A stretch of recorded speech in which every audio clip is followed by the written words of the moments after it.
जय हिंद। स्वागत है आपका अपने चैनल ज्ञानोदय पर।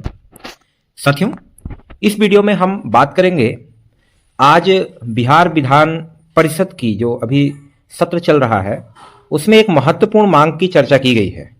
माननीय सदस्य संजीव कुमार सिंह के द्वारा शिक्षा मंत्री जी से एक बहुत ही बड़ी मांग की है, जिसकी कि काफ़ी दिनों से चर्चा है। उसके लिए हम लोगों के द्वारा बीपीएससी शिक्षकों के द्वारा हाई कोर्ट में भी चैलेंज किया गया है। उस पर शिक्षा मंत्री जी का जवाब मांगा गया, विधान परिषद में प्रश्न पूछा गया। तो क्या है पूरा मामला, वीडियो में अंत तक बने रहें। और अगर वीडियो देखने के बाद अगर वीडियो अच्छा लगेगा तो वीडियो को लाइक कर दीजिएगा, लेकिन उससे पहले रिक्वेस्ट है कि चैनल पर अगर नए हैं तो सब्सक्राइब कर दीजिएगा। चलिए, क्या है वीडियो, ध्यान से देखिए। आज बिहार विधान परिषद में माननीय सदस्यों का जो भी सत्र चल रहा है उसमें एक एमएलसी हैं संजीव कुमार सिंह। उन्होंने एक प्रश्न किया।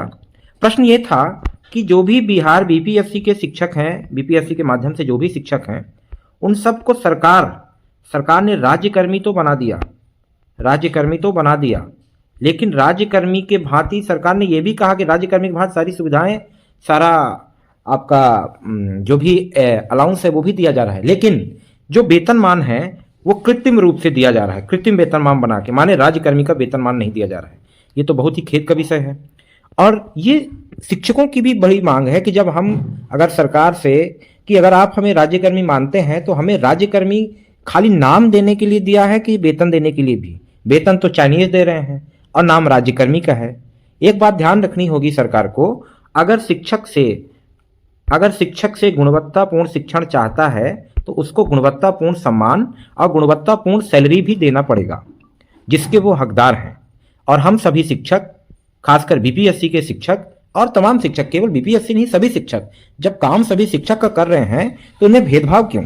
एक ही विद्यालय में 4 प्रकार के शिक्षक हैं, कहीं बीपीएससी विद्यालय अध्यापक, पुराने वेतनमान वाले सहायक शिक्षक, फिर अभी विशिष्ट शिक्षक, नियोजित शिक्षक, प्रधान शिक्षक, और सबका वेतनमान अलग अलग और काम सबका एक ही। तो ये बहुत ही बड़ी विसंगति है। इस पर सरकार का ध्यान आकृष्ट किया और उन्होंने माननीय शिक्षा मंत्री जी से सवाल किया कि ये आखिर क्यों और कब तक इनको दिया जाएगा। तो इस पर एक बहुत ही पॉजिटिव खबर ये है कि शिक्षा मंत्री जी ने कहा कि इस पर आप ठीक कह रहे हैं, इस पर हम सरकार की तरफ से चर्चा करेंगे। उसके लिए हम वित्त मंत्रालय से अपने बजट को देखेंगे, उसके बाद हम इस पर किसी निर्णय पर पहुंचेंगे।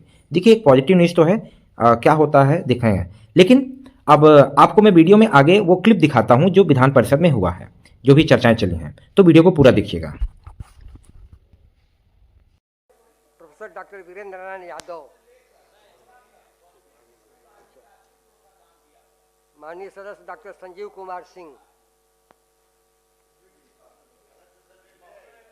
प्राप्त हो चुका है और उत्तर में जो विभाग द्वारा उत्तर प्राप्त हुआ है उसमें महोदय समान कार्य समान वेतन की चर्चा कर दी गई है, जबकि मैं समान कार्य समान वेतन की मांग नहीं कर रहा। मैं तो कह रहा हूं जो कि जब सरकार ने राज्यकर्मी बनाया तो राज्यकर्मियों के समान सारी सुविधाएं दी, लेकिन वेतन बनावटी दे दिया, कृत्रिम वेतन दे दिया। और आज कुछ देर पहले आप भी महोदय देख रहे होंगे बैठ करके वेतन संरक्षण, वेतन विसंगति, वेतन निर्धारण आदि की बात चल रही है। और अभी स्थिति ये है, जब तक इनको राज्यकर्मियों के समान जो फिटमेंट मैट्रिक्स होता है उसमें नहीं डाला जाएगा, आज 8वें वेतनमान की सुगबुगाहट हो रही है लागू करने की, और 7वां वेतनमान भी इन शिक्षकों को नहीं मिल रहा है। समान कार्य समान वेतन अलग चीज है। मेरी जो मांग है उसमें मंत्री महोदय ये है, अगर उनको राज्यकर्मी वाले फिटमेंट मैट्रिक्स में दे ही दीजिएगा, जब प्रोन्नति आप दे रहे हैं दीजिएगा ही, एमएससीपी के बारे में आप कह रहे हैं कीजिएगा ही, तो उनको अगर उस मैट्रिक्स में, उस वेतन संरचना में डाल दीजिएगा, कभी कोई वेतन विसंगति नहीं होगी और सदा के लिए ये विवाद जो है खत्म हो जाएगा। और ये विभाग अगर करेगी तो मुझे लगता है गुणवत्तापूर्ण शिक्षा कायम करने में बिहार देश के सबसे अव्वल राज्य में गिना जाएगा। अभी यही कमी है कि शिक्षक गुणवत्तापूर्ण शिक्षा नहीं दे पा रहे हैं। माननीय मंत्री, पढ़े लिखे की बात हो रही है, सुनील बाबू थोड़ा सा अनुसरण कीजिए। माननीय सभापति महोदय, जिन्होंने बात की है उस पर हम लोग विचार कर लेंगे और इस पर निश्चित रूप से अभी तक माननीय सदस्य को हम बताना चाहेंगे कि विशिष्ट शिक्षकों का भी जो वेतन विसंगति था, लाखों में संख्या थी, उसको भी हम लोगों ने दूर किया है। ऐसी बात नहीं है।